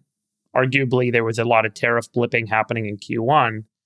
But there's a real question on this GDP growth outlook for the rest of this year. And we're still running a modest inflation. Mm-hmm. When you combine those two and you combine the government deficit right now, there's an argument to be made that we're actually seeing assets inflate, not necessarily. So multiples are going up. I think that may actually be a result of kind of an indication that we expect rates to cut, that we expect to increase the money supply. And again, remember, when you end up in this debt-death spiral, all assets go up in value. They all increase because you start to flood things with cash. And as you flood things with printed money, when you start to print more money, everything goes up in price. So one argument here might be that we're actually not necessarily seeing an improvement in the fundamental business environment. We're not seeing record revenue across the board. As we talked about last week, the S&P 493 are really struggling relative to the Mag 7. And there's a really kind of questionable outlook ahead for the vast majority of equity cap out there. So I would say that there might be a bit of an inflationary aspect to this, not necessarily just a pure business performance upgrade that we're saying. All right, we got Dr. Doom's position. I mean that respectfully, but give us the other side, Chamath, if you have one. Yeah, I mean, look, if I was a betting man, which I am, you are. I think the free money trade here is to be levered long. I think you can make a lot of money right now. Why is that? The first chart I want to show you is the velocity of money. So what is this? This is the M2 money supply. It's a measure of how much money is circulating in the economy. What this shows is the impact of rates, where we were able to start to slow down and contract the money supply. But then as you saw, as the economy stabilized and people started to project what's possible in 18 to 24 months, you started to see money coming back into the system. That's what has given a bid to the equity markets. That's great because a percentage of this capital gets allocated into things that can generate a superior return to money markets. And that's where the bid to the equity market came from. So you would say, well, where does it go from here? The next chart, Nick, if you just give the second one, is look at how much money, and again, you can just look at the last 5 years, look at how much money is sitting in money market funds. And what this starts to show you is you have trillions and trillions of dollars of dry powder on the sidelines that will need to find a home. I think that Jerome Powell is in an increasingly untenuous situation because he will be looked at as politicizing the office of the Federal Reserve. There is enough data that can justify cutting rates. If you cut rates, and we've talked about this before, two things will happen. Number one is people will take some amount of money out of the money market funds because they will want to go and seek superior returns somewhere else. It will increase the velocity of money at the same time. You put those two things together, that is a bid to the equity markets. And so if we're at an all-time high today with rates at 4.5% and Powell is back against the wall to cut, the only road from here is probably up. Mm-hmm. And so you could see this thing get re-rated quite aggressively. And then the question is, do you do it where you manage your risk and you're short some stuff? Or do you just say, you know what, I'm just going to take it all up and take most of my shorts off and let the thing go? I think that if Powell starts an aggressive cutting program, either because he has to or because he's trying to keep his job, I mean, man, you could see the S&P at 7,000 very quickly. Sachs, obviously you're a member of the administration, so I don't want to make sure people know you're not speaking for the administration, but I guess your personal thoughts on the markets here and what the right thing for Powell to do is, because he does seem to be in an untenable position. He's being criticized super heavily. He might even have his replacement announced, before his term is even up in the spring.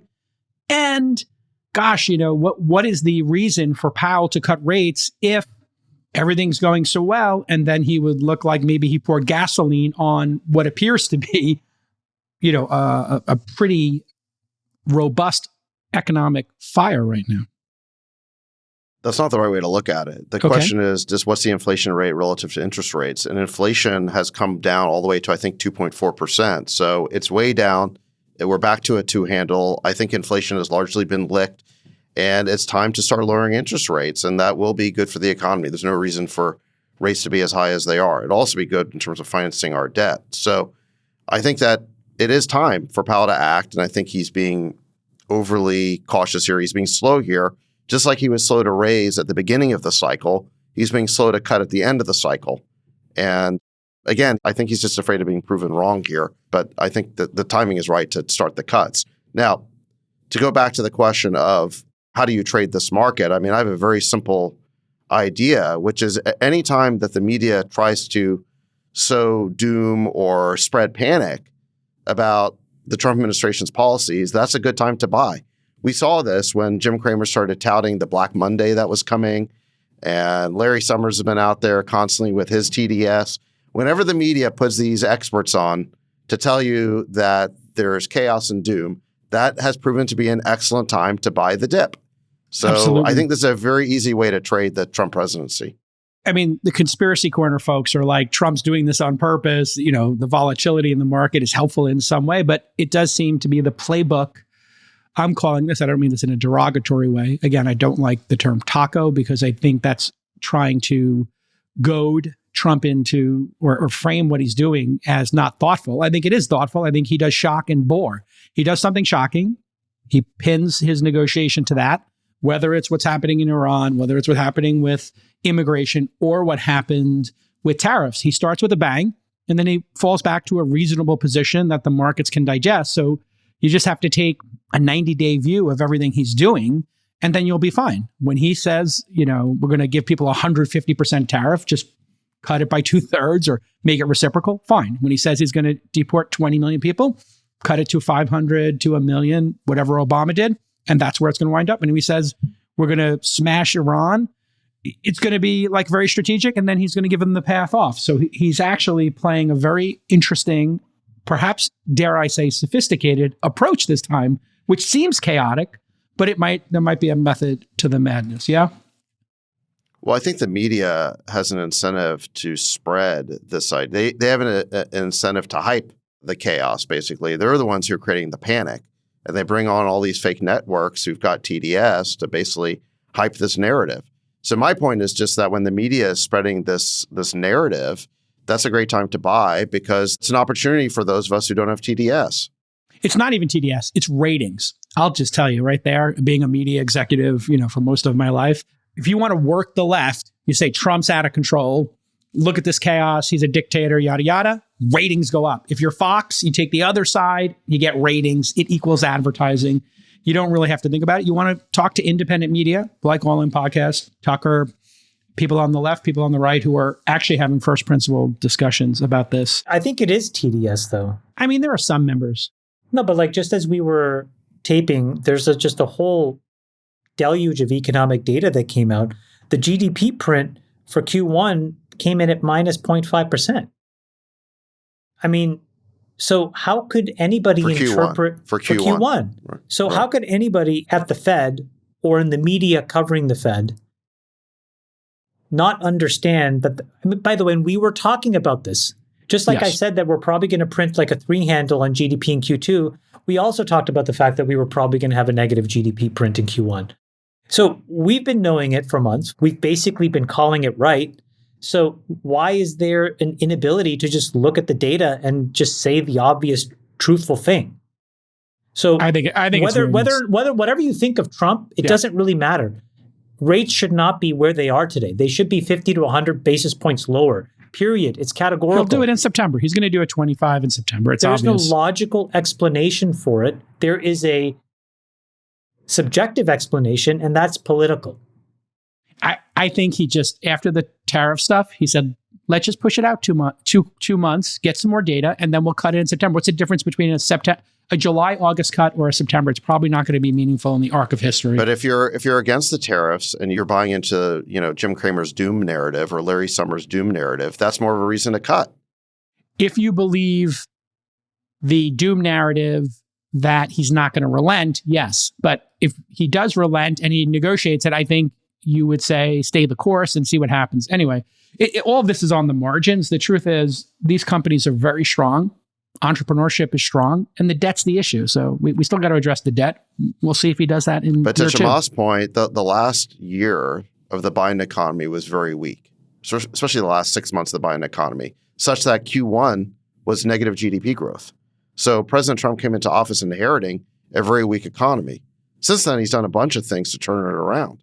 Yeah, but and there's obviously no gonna be a reason to have transition. interest rates at what are interest rates at right now? It's 5, still at 5%. Let's pull up the Poly market just for real quick. 4 or 5 to producer 5 Nick, guide. Yeah. where he, I think the market thinks 25, 50 bips is like the 80%. I haven't looked at it in a week. Here's September. What are we seeing here? 59%, 25 bips, 8%, 50 bips. So you put those together, it's 2/3 chance he's going to cut in September, obviously. And what does October say? Yeah. So Is there a poly market on who replaces Powell? Nick, is there anything in there about who replaces Powell? he's going to announce it. I mean, I think he'll just announce it and he'll make Bessent. People seem to like Bessent. He feels like a steady hand. He feels like he's got experience. It's maybe obviously like going to be Bessent. who is the most likely new Fed chair or something like that? I think it's Bessent. Here we go. Oh, there Let's it is. see.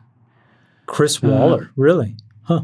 Bessent only 14%. I think that's your sleeper right there. But it's listen, there's 1, 2, 3, 4, 5, 6 people with 14 to 22%. So this is a Bessent's only at 14%. Yeah, I agree. That seems low. Hassett's at 18. I mean, I work with both Bessent and Hassett, and I know them both well, and they'd both be great. They both would be great, right? They both have a ton of experience, a lot of time in the game, which is what you want. Warsh has been in the game for a long time. He really knows how the markets work. I mean, Chamath, is this a case of, or Sachs, is this a case of picking, you have a bench. Do you want to move Bessent out of where he's doing a good job? I think Bessent's crushing at Treasury. I would love to keep him in the job. So I think that's the decision, right? I think the thing is elevating Waller that's an interesting set of implications. Warsh is, very consummate and capable of doing the job. The question is, does Trump believe he's MAGA or does Trump believe he's more established Republican? Sorry, there's another name on the list that we forgot. Elon Musk or Trump? Oh, Chamath is in there. Oh, okay. Let's see. Okay, well, let's get those numbers up. Those are rookie numbers. You can make 99.8 cents. I think that I'm part of a cascade that happens if something else happens. But so you put $1,000 in, and you'll make $3. Yeah. All right. Let's end on this AI training. This is a super important story we talked about here. Anthropic received a favorable ruling in an AI copyright case. A bunch of caveats here. Federal judge out of San Francisco ruled Anthropic's use of copyrighted books in AI training was legal if the company had purchased or licensed the books through legal means. However, the ruling doesn't apply to more than 7 million books that Anthropic allegedly, key to put that in there, obtained through quote unquote pirated means. People obviously have been training data off of a lot of what's on the web, and a lot of that stuff might have not been officially licensed. Authors Guild is going to appeal the decision, which came out of the district court in Northern California. Interestingly, a day after this ruling, Microsoft was sued by a group of authors alleging it used a collection of over 200,000 pirated books in its Megatron AI model. Interestingly, on top of that, I did a licensing deal. Harper's Business did a deal, or Harper's, with Microsoft, and I got paid $2,500 to license Angel for their model. So there are also legal routes per occurring. page? No, literally for the whole book. And I did it. I know, it's crazy. No, everybody got the same deal. They licensed 5,000 books or something. Per word? Per word. Well, I used to get $3 a word back in the day. But actually for that book, what did I get? I got $25 a word, I guess, with $1 million deal. So Meta also prevailed against a group of notable authors, including Sarah Silverman. Now we know why he's so long-winded. He gets paid by the word. Absolutely. Now you know. That's actually my deal. Now we know why he never wants to cut anything. This goes on and on and on. Absolutely. On and on and on. Absolutely. That's why we're the number one podcast in the world. You guys can send me my flowers. You know the address of the ranch. Okay, so there was another one with Meta. And although the judge ultimately sided with Meta, he had a mixed ruling, basically said that copyright protected works without permission is generally illegal, but the plaintiffs in that case failed to present any compelling arguments that there were actual market harm. That's a key one. You have to have some harm in these cases in order for it to play. Ton of other cases still in play. The big one is the New York Times versus OpenAI and Getty Images versus Stable Diffusion. We'll follow those as they make their way through the courts. But here you are, Sachs. You are the czar of AI. So I don't know if we're getting an official position here or just your personal thoughts on this. But what's the interpretation of these two early cases by the czar, David Sachs?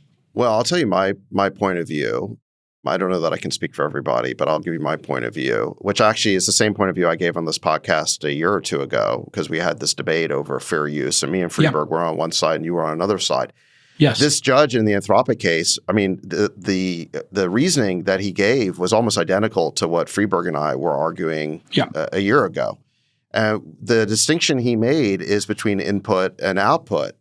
If an AI model outputs some text that is basically a ripoff of someone else's copyright, then of course it's guilty of copyright violation.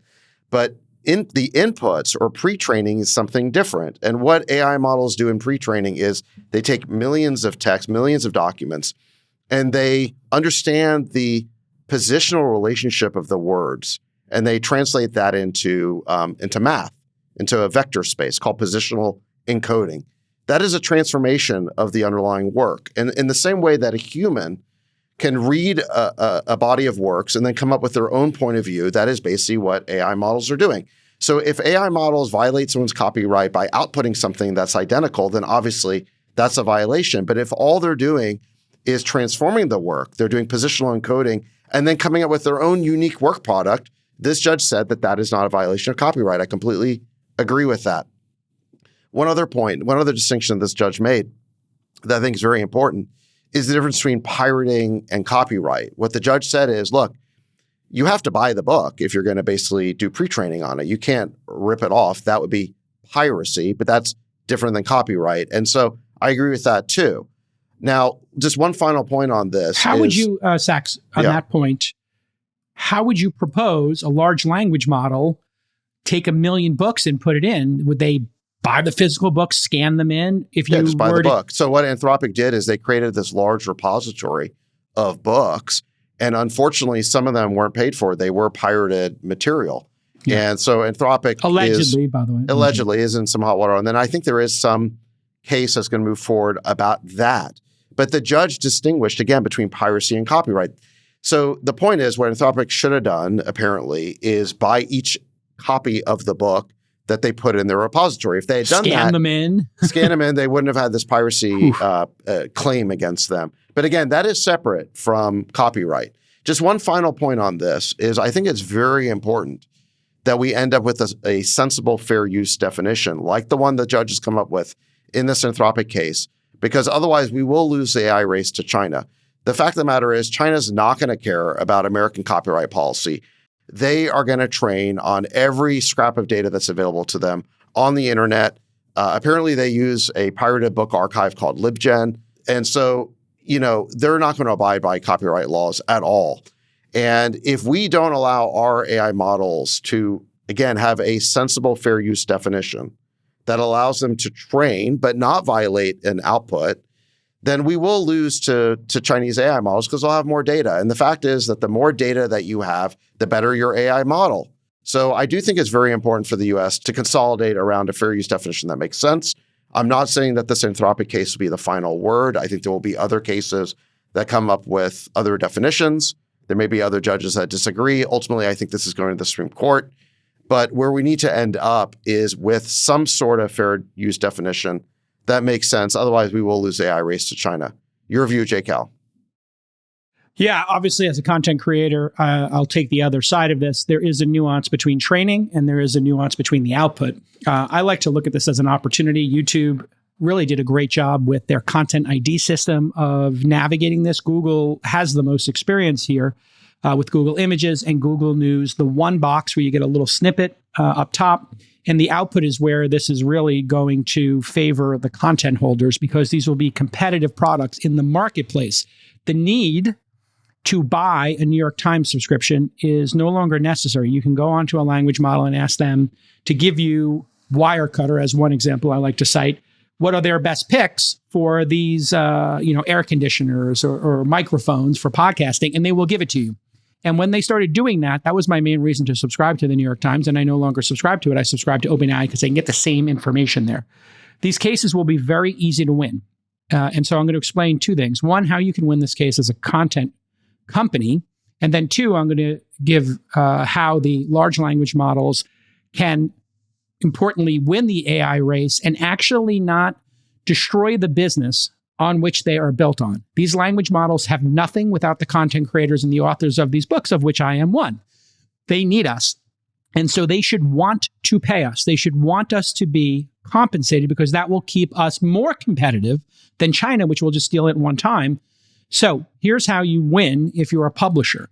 All you have to do is Disney, which is suing Midjourney right now for obvious copyright violations on the output in my interpretation. All you have to do is do a Marvel me. Make yourself into a Marvel character. Disney me. Or choose your own adventure Star Wars. And allow consumers to pay for that product. And any author right now that pops up a website that says, subscribe to the Angel book and ask questions of it, $10 for life, $1 per year, whatever it is, they will be able to prove damages very easily. And they will be able to prove that these language models are competitive. When they do that, then all of the output will need to be scrubbed or contained in some way. You can see this today. If you ask ChatGPT, which is the main target since they're making $10 billion a year off of, in many ways, content creators' work, that's why they're the big target because they have the most money. They will not let you make certain images, copyrighted images, specifically the Disney ones. Go ahead and try. Go try to make a Darth Vader image and they will stop you. So they know they're doing it wrong and they've already put the controls in place. You need to show that this is your opportunity as a content creator. And now to my second point, Sachs, which is the very easy. So that's how you can prove your case and win hands down versus all language models. Put a competitive product in the market, you will win. Then the second piece that'll make this tenable is, ChatGPT is making $10 billion a year, according to reports. They should give 30% of their revenue, a small amount, the minority of their revenue, to the top 1,000 newspapers, publications, podcasts, books, etc. And they should do that programmatically. And then they should hope that those companies double their revenue and increase their investment. And then ChatGPT and the New York Times should do a deal. And I predict they will do this, or with another language model that's smart enough to do it, where when you go to ChatGPT and you do a search from the New York Times, you say, what does the New York Times say about Iran? Or what do they say about, the Wirecutter say about cameras? It should say, authenticate with your New York Times subscription to have access to this. And on the New York Times website, they should say, authenticate with ChatGPT. This would allow them to have a competitive advantage versus Anthropic and, Apple's and whoever's. And this will become a massive competitive advantage for the language models, just like cable channels might, or Hulu might feature Disney Plus or, FX or whatever stations or content it is. Whoever does this first on the other side will make a tremendous amount of money because they will have access to all that data and the output. So you can make your kids a t-shirt or a birthday invitation, using the Star Wars characters. That's the easy way for us to win as Americans by respecting content creators and paying them money so they can reinvest. The amount of money we're talking about here is de minimis for the tech industry. These companies are going to be worth 30% of revenue and the company's losing tons of money. Yeah, that's their problem. That's not Sachs. That's their problem. There's no legal basis for that. It's such a specific proposal.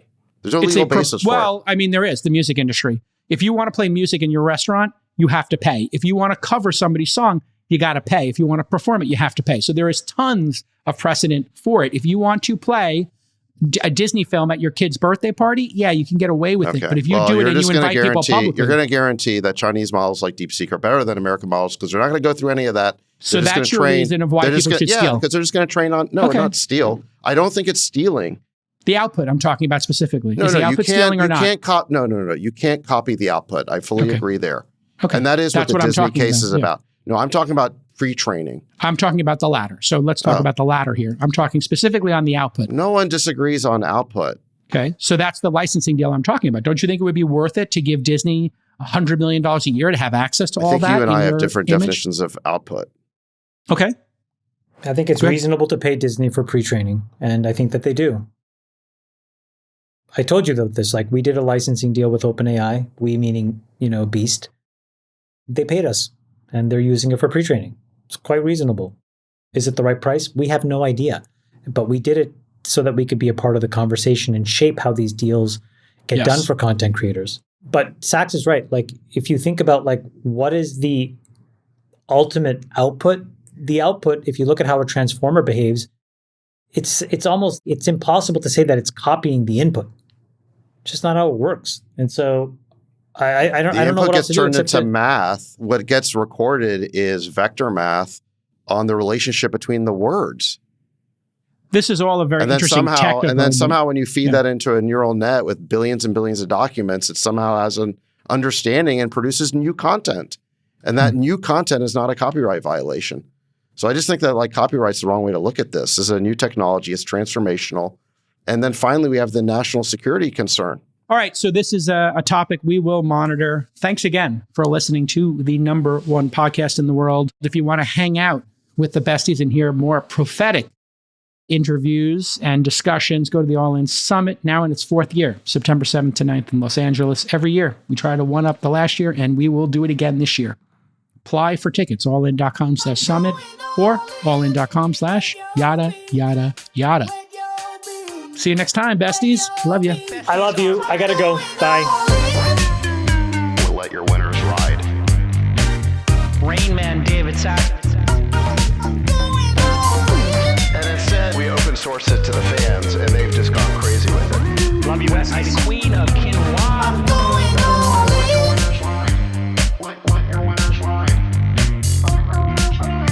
Besties are back. Code 13. That is my dog taking a notice in your driveway.